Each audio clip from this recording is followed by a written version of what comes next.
Greetings, fellow preppers. Today we're delving into a fascinating topic: how the Amish maintain food independence and how we can learn from their approach. The Amish, known for their simple living and self-sufficiency, have been mastering the art of food preservation and storage for centuries. Their way of life, devoid of modern conveniences, revolves around principles of simplicity, hard work, and reliance on local resources. They grow their own food, preserve it using time-tested methods, and store it effectively, ensuring they have a year-round supply of nutritious meals. This reliance on traditional methods and local resources forms the cornerstone of the Amish food philosophy. It's a philosophy that we, as preppers, can learn a lot from. By understanding and emulating their practices, we can build a comprehensive prepper pantry that ensures our food security in any scenario. So if you're ready to explore a different approach to prepping, stay tuned. At the heart of Amish life is an approach to food that fundamentally differs from the mainstream. The Amish aren't just consumers, they're creators, growers, and preservationists. Their food practices stem from a philosophy of self-sufficiency and simplicity, where every meal is a testament to the seasons and the labor of their hands. Imagine a world where your food doesn't come from a grocery store, but from your own garden. This is the reality for the Amish. They view food not just as sustenance, but as a product of their hard work and connection to the land. They grow a variety of fruits and vegetables, raise their own livestock, and even cultivate their own herbs and spices. The result is a rich and diverse menu that changes with the seasons. But the Amish food practices aren't just about growing food, they're about preserving it too. This is where their ingenuity truly shines.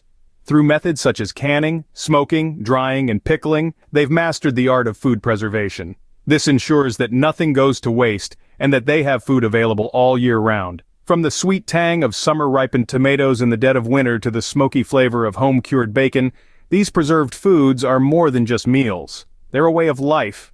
This sustainable approach to food also extends to storage. The Amish have developed effective ways to store their food supplies, ensuring they last through the harsh winter months. Root cellars filled with potatoes, onions, and carrots, pantries lined with jars of preserved fruits and vegetables, and smokehouses filled with cured meats are common sights in an Amish home. But perhaps the most remarkable aspect of Amish food practices is how seamlessly they're integrated into daily life. Every task, from tending the garden to canning the summer's harvest, is done with purpose and care. This isn't just about survival, it's about maintaining a way of life that respects the earth and values the fruits of their labor. This dedication to self-sufficiency ensures a steady supply of food no matter what the world throws at them. Now let's look at what fills the Amish pantry. The Amish approach to food is rooted in simplicity and self-sufficiency, and their gardens reflect this. Their plots burst with a variety of vegetables that not only provide a colorful plate but also a balanced diet. Potatoes, for instance, are a staple. These tubers are easy to grow and can be stored for months, providing a reliable source of carbohydrates throughout the year. Carrots, too, are a common sight in Amish gardens. These vibrant roots are packed with vitamins and can be eaten fresh, canned, or stored in a root cellar. Beans are another key food for the Amish. They're a great source of protein and fiber, and can be preserved by drying, making them perfect for long-term storage. Corn, a versatile crop, is also grown widely. It can be ground into meal or flour, canned as sweet corn, or dried for popcorn. Cabbage, a winter-hardy vegetable, is used not only for fresh meals but also transformed into sauerkraut, extending its shelf life and adding a tangy flavor to dishes. Speaking of extending shelf life, let's not forget about root cellars. These simple, effective storage spaces are a key feature of Amish homes. Buried underground, they take advantage of the Earth's natural insulation to maintain a cool, stable temperature. This allows the Amish to store their harvests of potatoes, carrots, and other root vegetables through the harsh winter months. But it's not all about vegetables. Orchards provide apples, peaches, and pears, which can be canned, dried, or turned into preserves. Berries, too, are a sweet addition to the pantry, perfect for jams and jellies. And let's not forget about eggs and dairy products. Chickens provide a steady supply of eggs, while cows and goats offer milk, which can be turned into cheese and butter for added sustenance. In essence, the Amish pantry is a testament to the power of self-sufficiency and the bounty that nature can provide when tended with care and respect. And that's how the Amish keep their pantries stocked with nutritious food all year round. Preservation is key in the Amish way of life. In a world where fresh produce can be bought year-round, The Amish community sticks to their time-honored methods of food preservation, ensuring they always have a bounty of food available regardless of the season. Let's delve into these methods and see what we can learn. First up, we have canning. Fruits and vegetables are typically harvested at their peak and then canned to seal in their freshness. This method is especially popular for preserving the flavors of summer berries, tomatoes, and peaches, but it's also used for everything from green beans to pickles. Moving on, we have smoking. This is a method primarily used for preserving meats and fish. The process not only extends the shelf life of these proteins, but also imparts a distinctive smoky flavor that is highly prized. The Amish typically use hardwoods like hickory or applewood for smoking, but the specific wood used can vary based on personal preference and local availability. Next, we have drying. This is a simple and effective method of preserving a variety of foods. Herbs are often hung to dry, preserving their flavor for use throughout the year.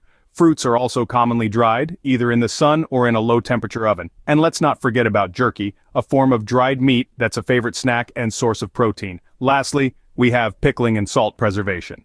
These methods use the power of vinegar or salt to create an environment where harmful bacteria cannot survive. Pickling is typically used for preserving vegetables like cucumbers, beets, and cabbage. Salt preservation, on the other hand, is commonly used for meat and fish. As you can see, these techniques are time-tested and effective, ensuring the Amish always have food on the table.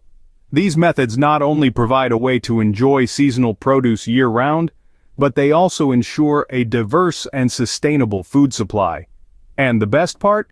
They're all techniques you can try at home to bolster your own food independence. So, how can we apply these Amish strategies to our own prepper pantries? Let's dive in. The first step is to diversify. Just as the Amish do, we need to prioritize a variety of food sources. This means a mix of fruits, vegetables, grains, proteins, and dairy. Each food group brings unique nutrients to the table, ensuring we're not just surviving, but thriving. Next, let's look at balance. It's not enough to have a variety of foods. We need to ensure we're getting a balanced intake of nutrients. We can achieve this by planning our pantry to include a good mix of carbohydrates for energy, proteins for body repair, fats for nutrient absorption, and vitamins and minerals for overall health. But how do we ensure these foods last, especially in a crisis situation? This is when the Amish principle of preservation comes into play. By incorporating a mix of fresh, preserved, and stored foods, we can ensure our pantry can sustain us through different seasons and circumstances. Fresh foods are great, but they have a limited shelf life. So we need to complement them with preserved foods. This includes canned fruits and vegetables, smoked meats, dried herbs, and pickled items.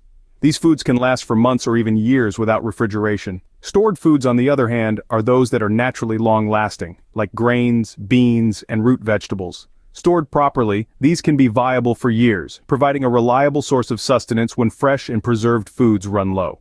By diversifying our food sources and incorporating a mix of fresh, preserved, and stored foods, we can build a sustainable pantry, one that's not reliant on external food sources or supply chains.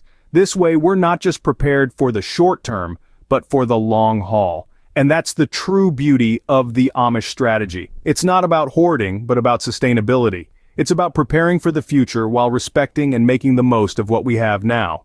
By following these principles, we can build a pantry that offers both variety and longevity. This is the essence of a truly sustainable, diverse, and self-sufficient prepper pantry. Of course, adopting a new approach isn't without its challenges. As we take a leaf from the Amish way of life, we must acknowledge the hurdles we might face. The Amish life, rooted in simplicity and self-sufficiency, can seem overwhelming to adopt, especially in our fast-paced, technology-driven world. One of the most significant challenges is the learning curve associated with preservation techniques: canning, smoking, drying, pickling. These are all skills that require practice and patience.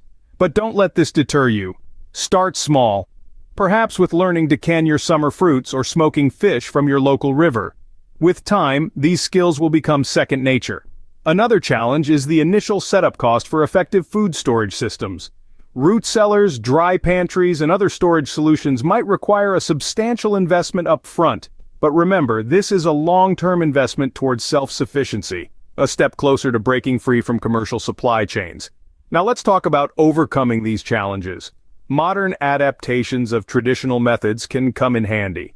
For instance, instead of a full-blown root cellar, you could start with a small, cool corner in your basement, or a shaded area of your backyard. As for learning new skills, there are numerous resources available, from books to online tutorials that can guide you through these preservation techniques. Community resources can also be invaluable. Consider joining a local gardening or prepping group. Shared knowledge and experiences can fast-track your learning and make the process less daunting. You might also find trading surplus produce or skills with community members beneficial. In conclusion, while the path to self-sufficiency and food independence might seem challenging, it's far from impossible. Remember, the Amish lifestyle wasn't built in a day. It's a journey, not a destination. So start small, maybe with a tomato plant or a pickle jar. Learn, grow, and gradually build your pantry.